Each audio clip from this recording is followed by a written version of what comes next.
Well, I have been watching like crazy The Gilded Age I've been on hearing about HBO it. Max. I want to It's watch it. so good. Okay. And on social media, several of the influencers are talking about books you can read if you're interested in the Gilded Age Yeah. and that time period. And I'm interested only because my grandmother was born in 1900. Okay. And so I have an interest in that time period as a genealogy kind of nerd. Mm-hmm.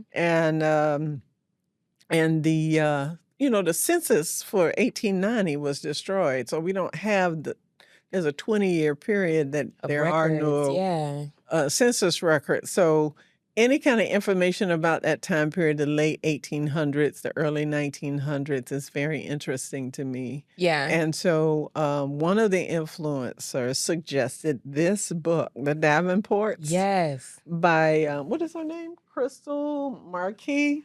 So I wanted to make sure that I brought this so that I can share that with you. Very nice. I actually started The Davenports. I didn't finish it. I do want to finish it, but I started it and I was really like enjoying it. And it's interesting because it talks about how they made their money and how they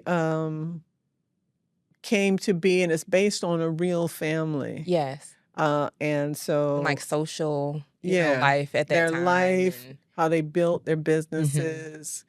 So I brought this because I wanted you to see it. Very nice. The Davenport. Yes, you have encouraged me to go I'm finish listening the book for to it sure. on Audible. It's available on Audible. But it's probably available on any of the other areas. What do you call Libby? Yes. And maybe Hoopla. But it's a very, very good book. I'm excited. Yeah, it's about a family of siblings that are children of this one guy who, I think he has like some type of transportation company. Yeah, he's in the automotive business. He starts the automotive company, but he starts off with carriages. So it's very interesting. It's very good. So Okay. that's it.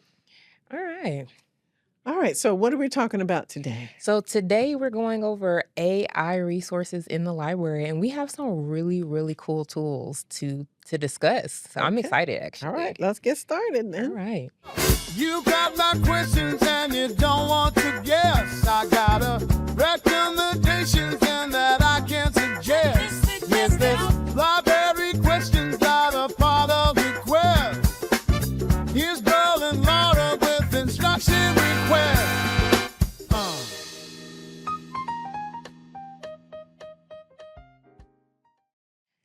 Hey, Ospreys. My name is Lauren Odom, and I am the instruction librarian. And I'm Beryl White-Bing. I am the virtual learning librarian. And we are Instruction Requests, where we talk about common research questions, helpful resources, and immersive technology contained in the Virtual Learning Center at the Thomas G. Carpenter Library. All right.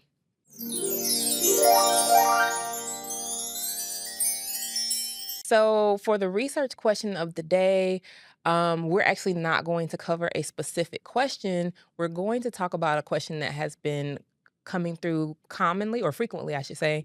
And since it is the start of a new semester, we have, they say, over 1,000 new students, right? So welcome to all our new students if you're watching. Wonderful. So we have some new students on board.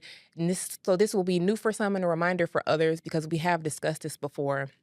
In our library chat, we do often see students or patrons at various levels who will submit like a citation that was generated by AI and ask for the source, the primary source or the original source of this citation. So it would seem as though they've prompted AI for a list of citations, and AI will generate them, but they can't find the actual article or the book or whatever that resource is.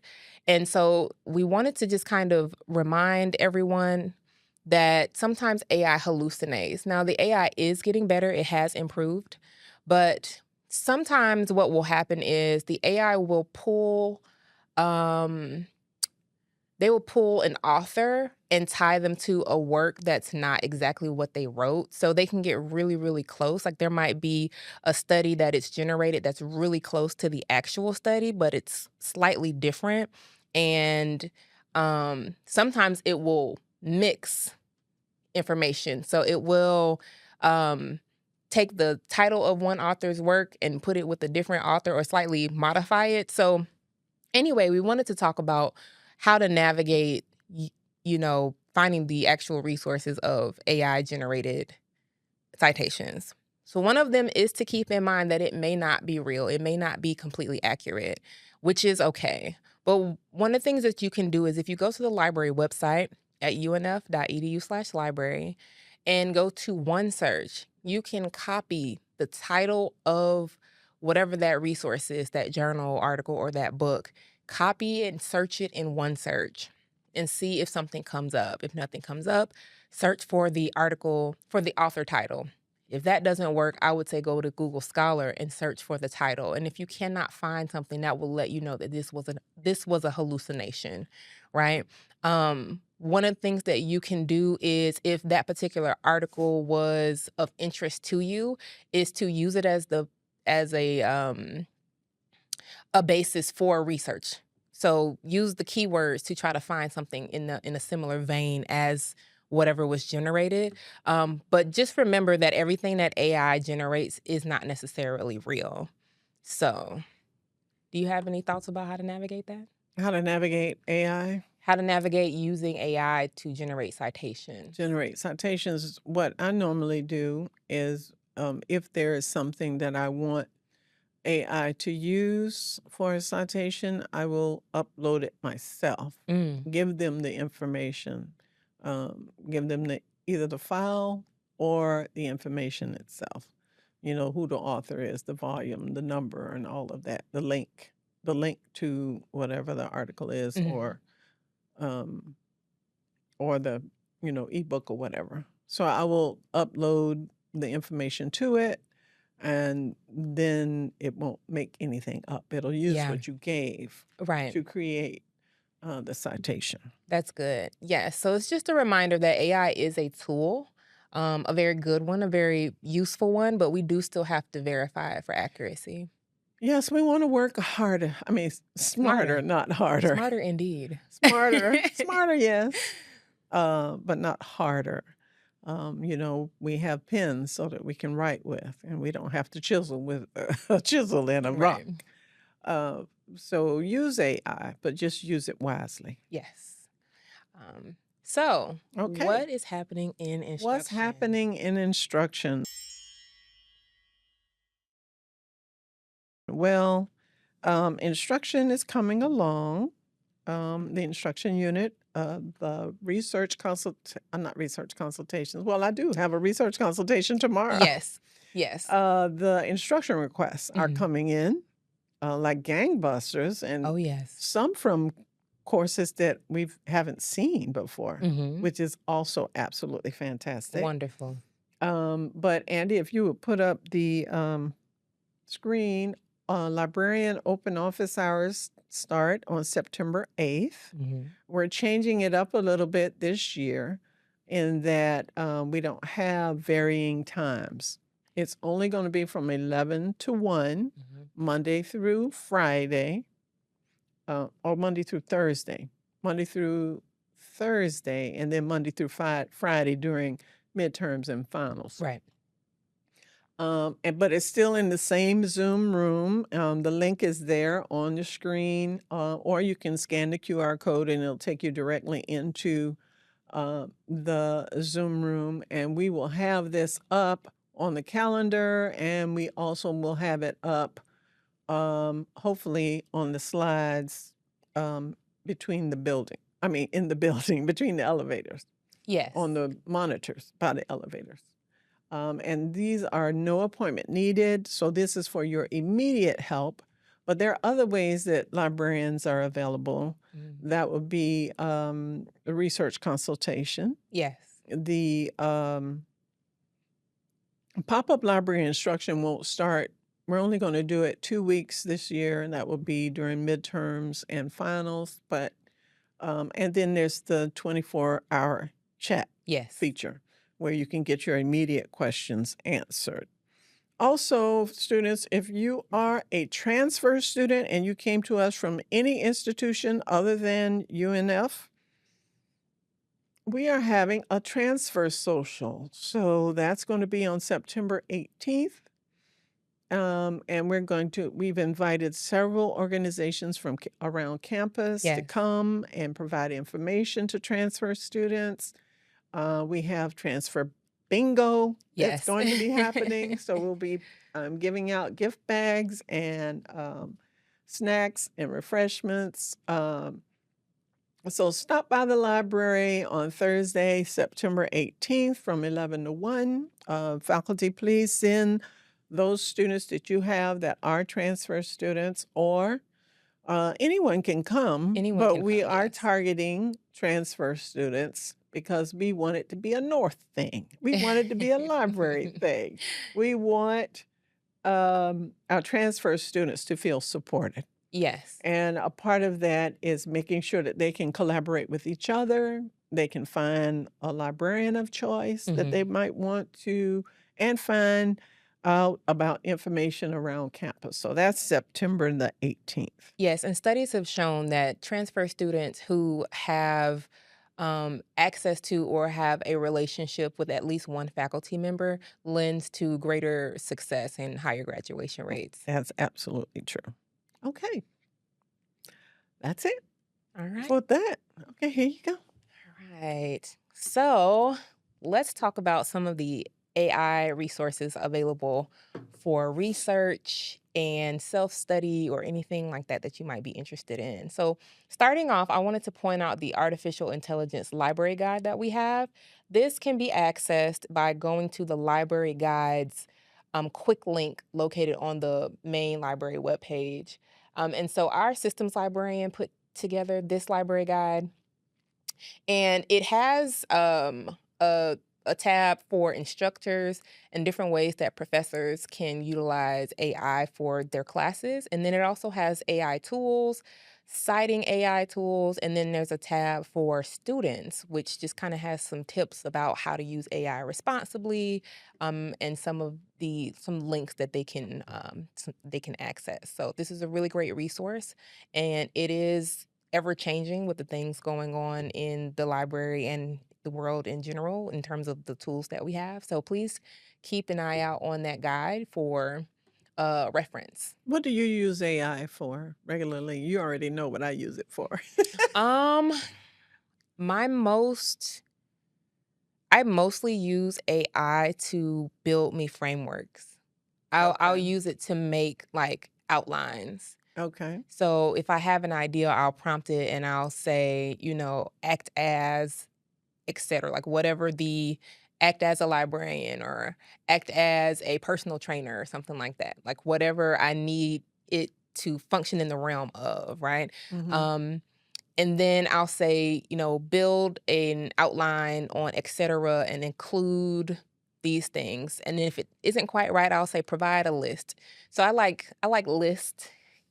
I like structure. Yeah. And then I can kind of fill in the things with my own ideas that way. And Well, templates. I use it like that as well. Mhm. Like, what do I do next kind of thing. Or Yeah. sometimes it will prompt, do you want me to create you a list? And I was like, yeah. Yes. But I use it tremendously when writing emails.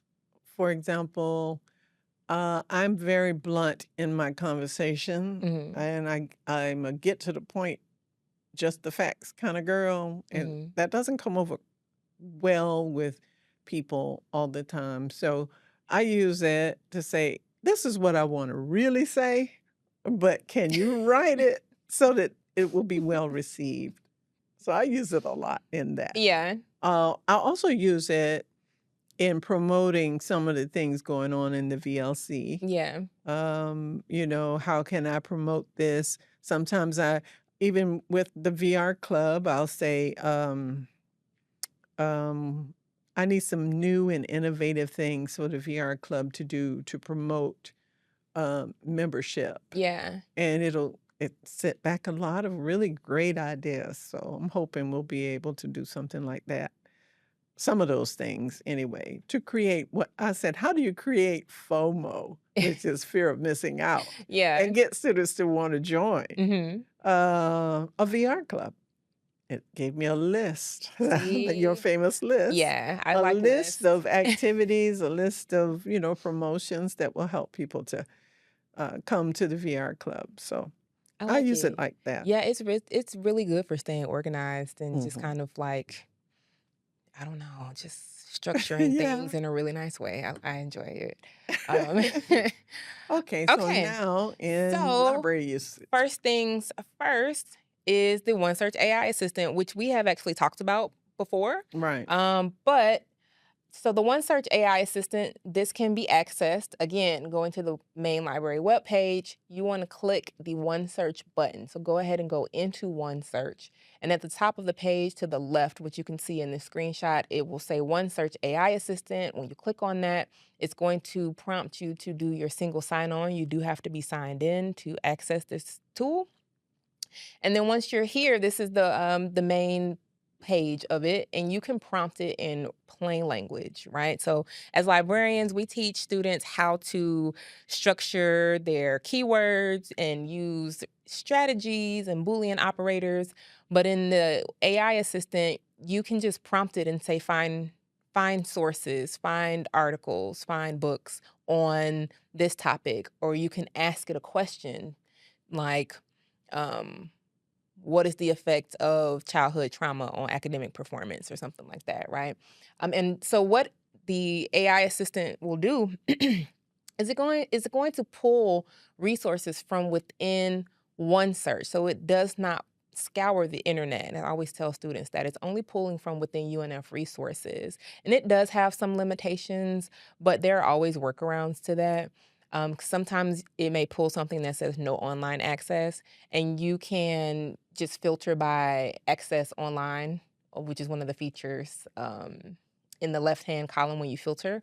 So what it's going to do is it's going to build out a number of search strings for you, those search strings that you would have typically had to kind of generate on your own by developing your keywords and synonyms and making combinations of search terms. And so once it kind of creates that list for you, I always recommend that students copy the terms in the search bar of OneSearch, paste it in like a Word document or a note, and then use those search strings across platforms. So it's going to recommend 5 sources to you, and then it will say view more results from library. It'll give a brief overview of the subject matter, and then it's also going to say related research questions, which will kind of niche down your original prompt into more specific questions, and you can just kind of develop a string there. If you wanted to click a question, do a search, ask another question from within it, and it's going to keep track of the questions that you asked, and you can always go back and jump in because it does keep track of your research history. If it does give you no online access, could that really be a potential for interlibrary loan, which is something we haven't Absolutely. talked about? So that may lead you to the interlibrary loan avenue, which is available to faculty, staff, and students. Yes. So for those who don't know what interlibrary loan is, it is your ability to access resources across the network of libraries. So if there's something that we don't have in our institution, you can request it from another institution if they have it.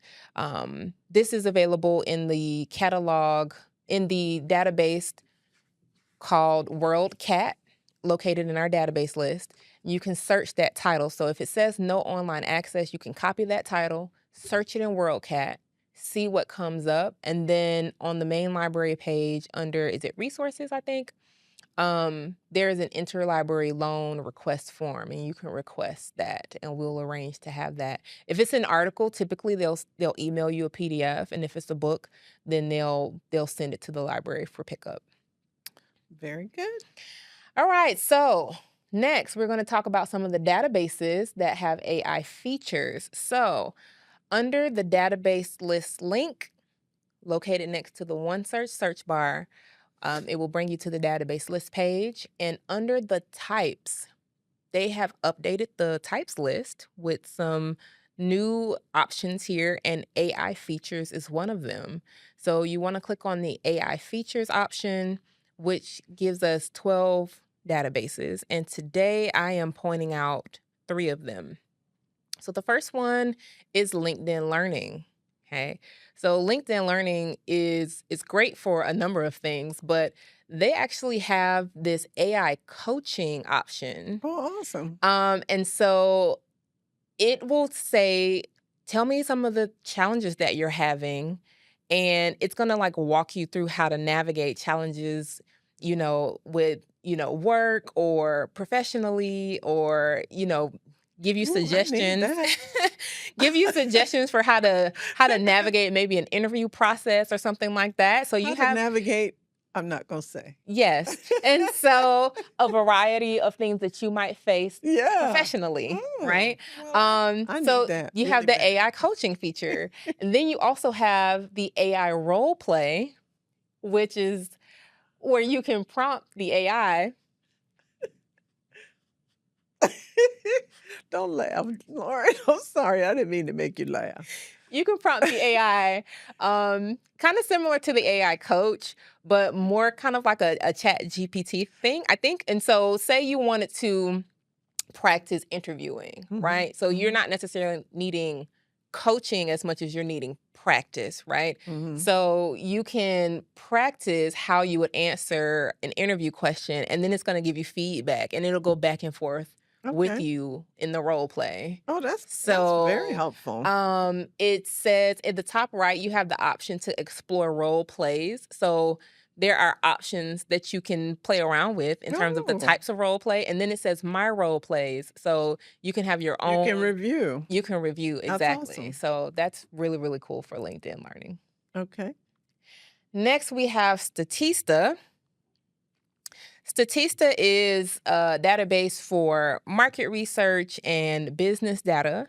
And so they have their research AI tool that you can prompt that's going to pull up different kinds of analytics and, numbers for business and those kinds of things. So, and it's really advanced, and this is a newer tool. So I suggest those of you who are interested in, again, business, marketing, market research, or if you need statistics, to check out Statista and go and play around with the research AI. But if you click on that link, it scrolls down. There's a lot of information on this particular page if you scroll down to the bottom there. So you can kind of get some insights into how in-depth this particular tool goes. And then the last one I wanted to point out is called Cabell's Journalytics. And I got so excited when I was looking into this database because it covers a number of subjects from accounting, chemistry, nursing, marketing, physics, a number of subjects. But then it helps you find journals, right? And it gives you all these analytics and usage statistics on journals. It helps you find verified journals. It points out predatory journals. There's a section for sustainable development goals, which is a really popular project that some of our professors will assign to their students. Oh, okay. And it has this Compass AI tool, Compass AI feature. And the cool thing about this feature is you prompt it with the abstract of your paper. And then it will find journals that are in alignment with your abstract. Oh, okay. Yeah, so I thought that was really, really cool. So I'm excited to actually go play with this myself. I think I will too. And we'll definitely need to revisit this one on the podcast. Yes. Because the way, like how involved it is amazing. And I was like, okay, this has nothing to do with AI, so I'm gonna save this for another time. But it's Cabell's Journalytics is, guys, please, faculty, students, work smarter. graduate students, this one right here is going to be a gem for you to use. And it has the journals inside of it, or it will give It's both. So it gives information on the journals themselves, and then it gives you the option to go into the journal. Okay, so that it searches for the journals that it has within itself. And you can get to the articles. Now the articles, I didn't go that far because I was so focused on they the may be AI tool. interlibrary loan, or We may have them in We another, may have them in find it at UNF. Yeah. Okay. Okay, cool.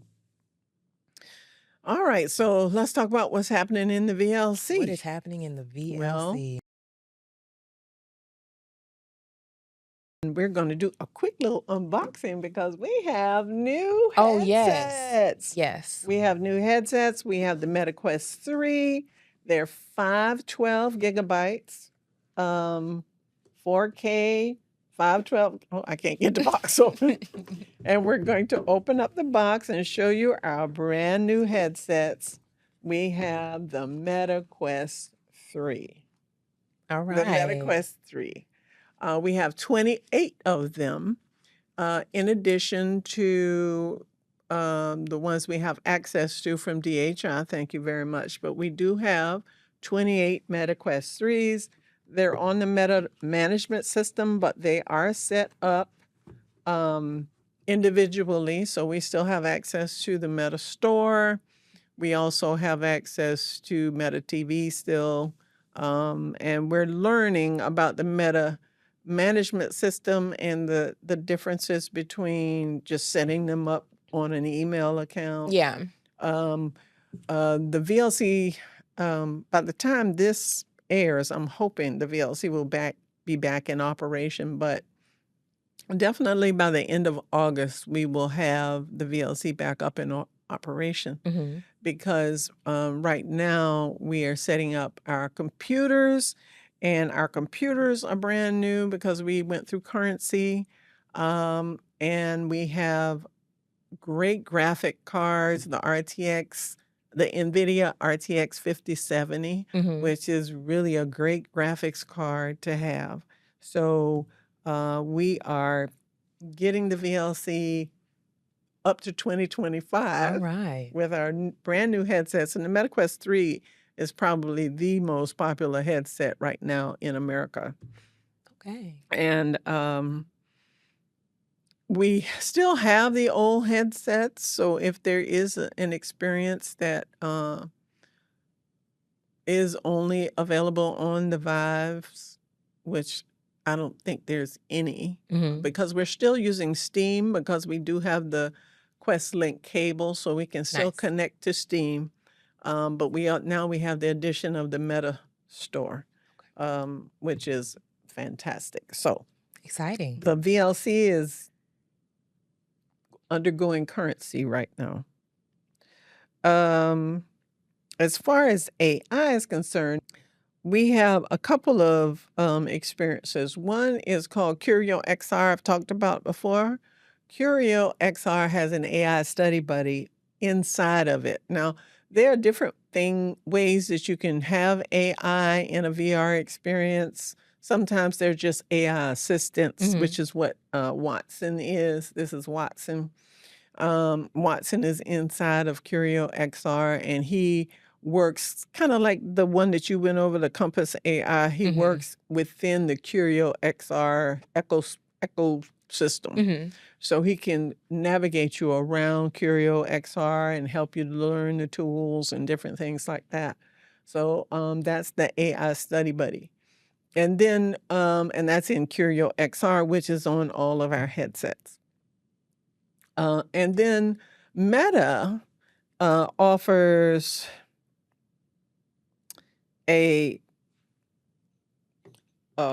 something called Meta Horizons World. It's a metaverse. It's an online virtual reality experience, and you can create games within it. You can develop a world, if you will, Mm-hmm. with assets and different things like that. So for my developers, my CCEC developers who want to create a VR world, Nice.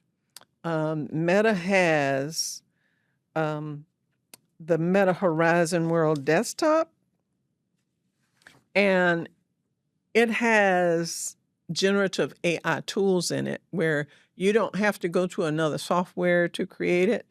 They will make the assets that you want to put into the world there. So there is a video on YouTube, how to build a world in 5.5 hours using generative AI. Wow. and that is in Meta Horizon World. Mhm. So that is available, and I'm hoping that my VR club will get into that because we have the headsets.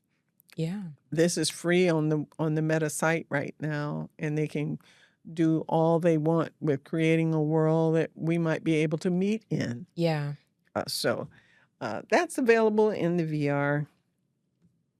All right. In VR right now. Those are the two that I selected to go over. Okay.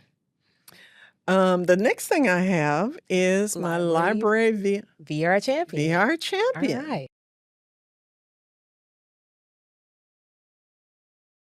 My library VR champion, his name is Xavier Rosas. Xavier is responsible for bringing all of our camps to the VLC this summer. We had the children age, I think they call it playful computing. Playful computing, yeah. They came to the VLC and they're from like kindergarten, first grade, littles, all the way up to like age 10. Mm-hmm. And it's like 3 weeks during the summer, and they come once a week. And he brought them. There's also a STEM camp for deaf and hard of hearing students. And he was instrumental in bringing them to the VLC. Nice. And he does a lot of work with innovative technology over in the STEM lab. Step lab. I'm sorry, the STEP lab. Step lab. Thank you for that correction. The STEP lab. The STEP lab. And so I asked him if he would be my library VR champion, and he had a lot of great things to say. So, Andy? Hi, I'm here with Xavier Rosas. He is from the STEP Lab, and he is the coordinator of professional learning.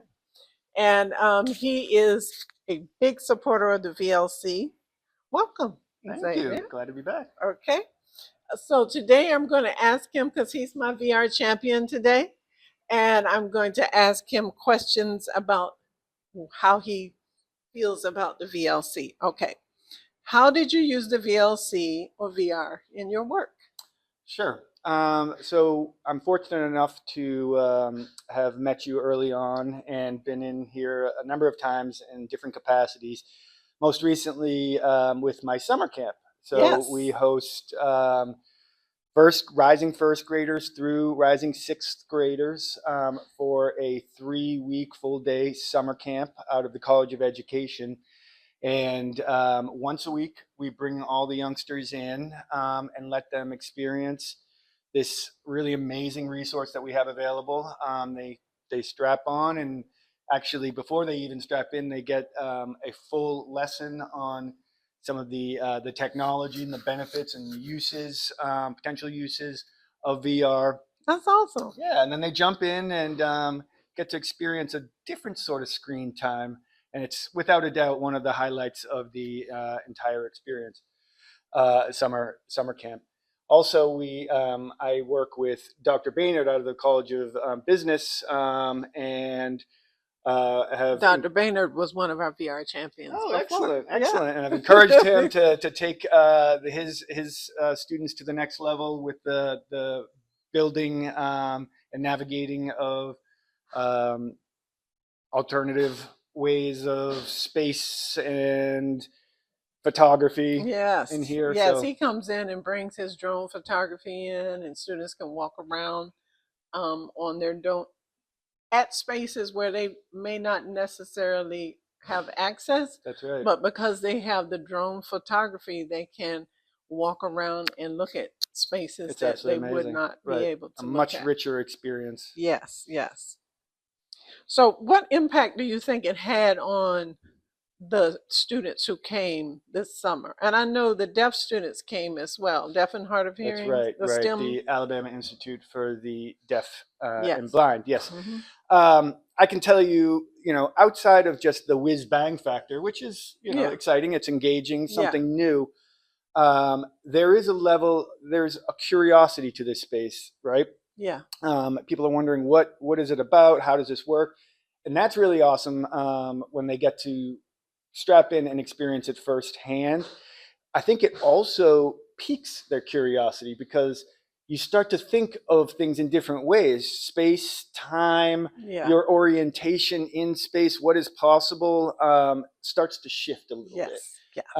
And that doesn't come without in sort of that deep immersive experience. And there's a cognitive dissonance that accompanies that. If you're really thinking about it and you're really critical about what is going on, what just happened? Yeah. you start asking questions and seeing things a little bit differently, Yeah. which is really, really exciting Yes. in educational space. Well, thank you so much. So do you feel like VR has a place in higher education? Oh my goodness, does it ever? I mean, it's Okay. again, it's, you know, we're here to create and facilitate new knowledge and ways of thinking, and I think these technologies are doing that in really amazing ways. So we have the flight deck coming soon to Yes. the student center. Yes. But that's a platform I think people are already very familiar with.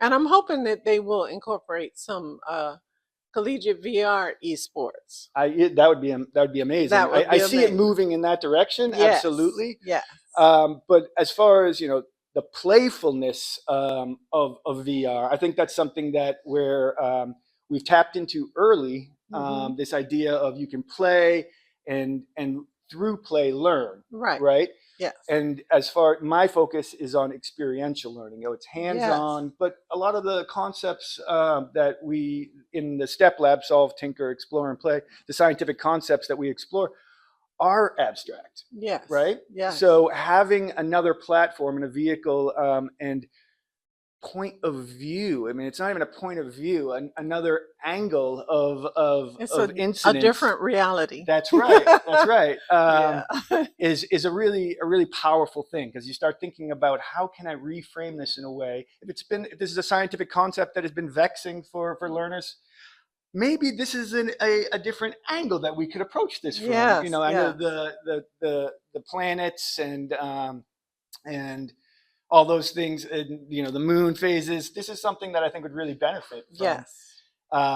from more research using VR. And that's one of the things I'm excited about. I've talked with a number of professors over at the College of Education and Computing about potential research with students, either building or designing and building their own VR apps, and or seeing how they can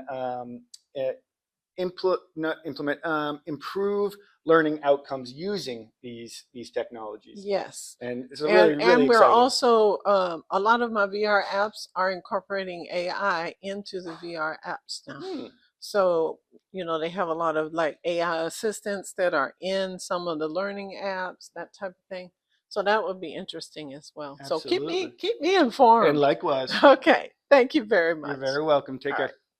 And that was a wonderful interview with Xavier Rosas. I was very happy. He had a lot to say. He was anxious to come over and do that video. So that was great. We love partnerships. I love partnerships and speaking of with the STEP other Lab, organizations. We had a chance to go visit the STEP Lab. We did. We went over there. Which Xavier is located, wasn't there, but it was one of his students who came with the crunchers, I think is what they call them. I think it's the critters. The critters or the crunchers. The littles. Yeah, he was over there and he showed us a lot of what's going on over in the STEP Lab. So for those of you who have not been, they have they're located in the College of Education and Human Services.